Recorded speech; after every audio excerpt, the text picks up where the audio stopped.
আজ আমি উচ্চ মাধ্যমিক মানব বিকাশ এবং সম্পদ পরিচালনা বিষয় নিয়ে আলোচনা করব, সেমিস্টার 3। আর এটি হচ্ছে ইন্দিগো রায়ের বই। তোমরা অনেকে বলেছিলে যে স্যার ইন্দিগো রায়ের বই থেকে যদি আপনি অনুশীলনী প্রশ্ন উত্তর এবং মডেল প্রশ্ন করে দেন, তো আজকে আমি এই সময় তোমাদের মডেল প্রশ্নপত্র আজকে সন্ধ্যে 6:30টার মধ্যে আলোচনা করব।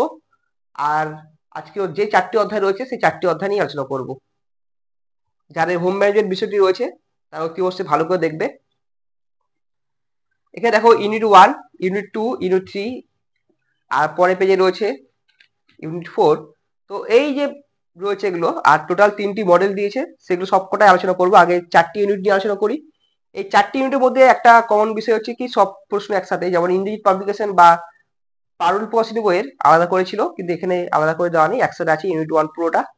প্রথমে আমি ইউনিট 1 নিয়ে আলোচনা করব, জীবন কালের পরিপ্রেক্ষিতে মানব বিকাশ কৈশোর।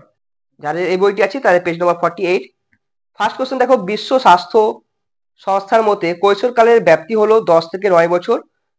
কৈশোরের একটি বৈশিষ্ট্য হলো এই সময় যৌন বিকাশ পরিপূর্ণ হয়। কৈশোরের চাহিদাগুলির অন্যতম গুরুত্বপূর্ণ চাহিদা হলো স্বাধীনতার চাহিদা। কৈশোরে দুঃসাহসিক অভিযানের ইচ্ছার কারণ হলো জ্ঞান লাভের জন্য।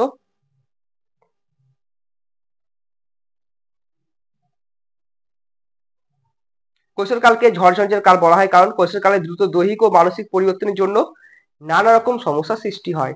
পার্ট বি দেখো রয়েছে এখানে, যদিও আলাদা করে দিয়েছে এখানে পার্ট পার্ট করে।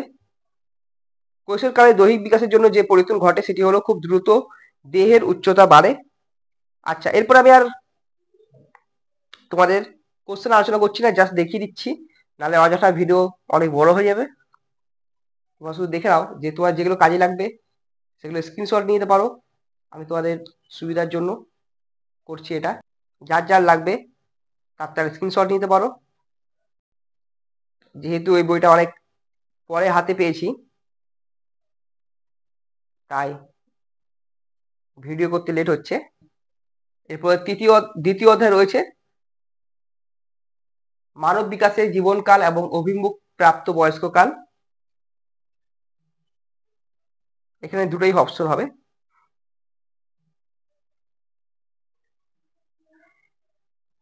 তৃতীয় অধ্যায় থেকে অনেকটাই কম প্রশ্ন আছে। আর এখানে SEBI, SEBI, securities and exchange board of India, এই ফুল ফর্মটা মুখস্থ করবে। আর বন্ড হলো এক প্রকার ঋণপত্র, এটা অনেক সময় দিয়েছে ইয়ারলি কোশ্চেনে। একবার দেখে নাও কি কি রয়েছে, পারলে যে বিবৃতি সত্য দিয়েছে এগুলো তোমরা নিজে থেকে বাড়িতে করবে। লাস্ট চ্যাপ্টার, পেজ নম্বর 152। এখানে দেখে নাও কি কি রয়েছে। এইচডিআরএম এমন একটি বিষয় যেটা একবার দেখলেই মোটামুটি মানুষের মধ্যে চলে আসে। এইটা বাড়ি কাজ করে তোমরা 15 নম্বরটা পাওয়া যায়নি, আর 20 নম্বরটা বাড়ি কাজ, এটা কমেন্ট করে জানাবে 16 নম্বর আর 20 নম্বরটা।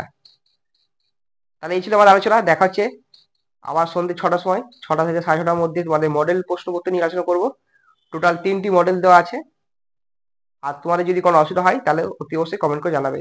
কিন্তু অনেকে তোমরা আবার রিকোয়েস্ট করছো যে স্যার তৃতীয় অধ্যায় বা চতুর্থ অধ্যায় একটু ডিসকাস করতে, কিন্তু এখন এই মুহূর্তে আর ডিসকাস করা সম্ভব নয়।